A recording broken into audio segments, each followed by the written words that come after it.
Hi, class. Our essays are coming due pretty quick.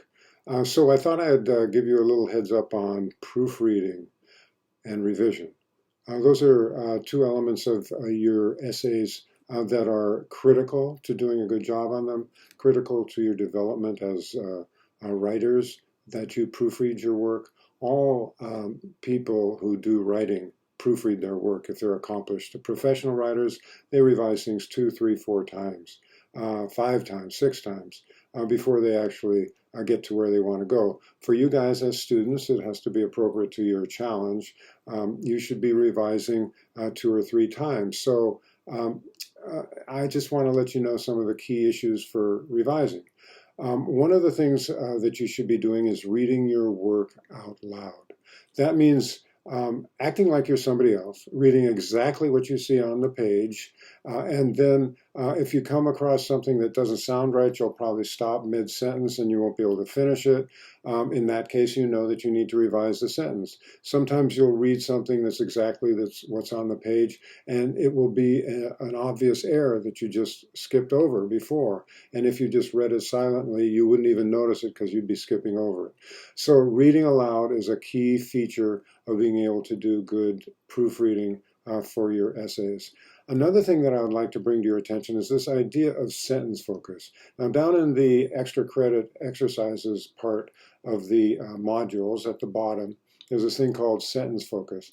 And if you really want to become better writers and you're keen on developing your writing skill, you'd want to do those exercises before you do your essay or at some point during the essay writing process and apply the principles that you find there to your essays.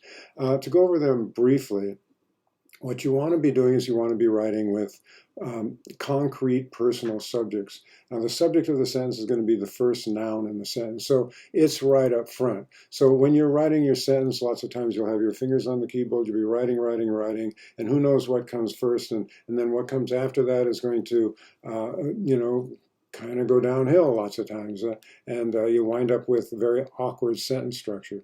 Now, if you have good, solid uh, nouns up in the front, like people, or like concrete things rather than abstractions, then you're going to avoid to be verbs. Because if you write with an abstraction, abstractions only exist. So you have to use is, are, was, or were with them. And then oftentimes you'll have the passive voice, which winds up being a by agent at the end of the sentence. So you're going to have something like corporations, or not corporations, you're going to wind up saying the educational system is controlled by corporations, that kind of thing.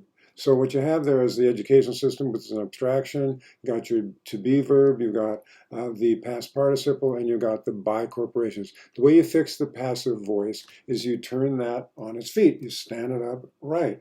And so you're going to wind up with corporations control the education system. So if you're proofreading for sentence focus, you want to proofread for is, are, was, and were verbs. If you find them in a sentence, try and give your sentence a concrete subject, what you want the sentence to be focused on, and then you're going to have much better syntax in your sentence. Syntax is word order. So you're going to have better syntax, you're going to have much better flow to your sentences. Your sentences are going to come alive because you're going to have active verbs in them. Everything is going to work better. So that's something for you to focus on when you're doing your proofreading. So proofread away and turn in the best work that you can, and you will make progress as a writer. Thanks.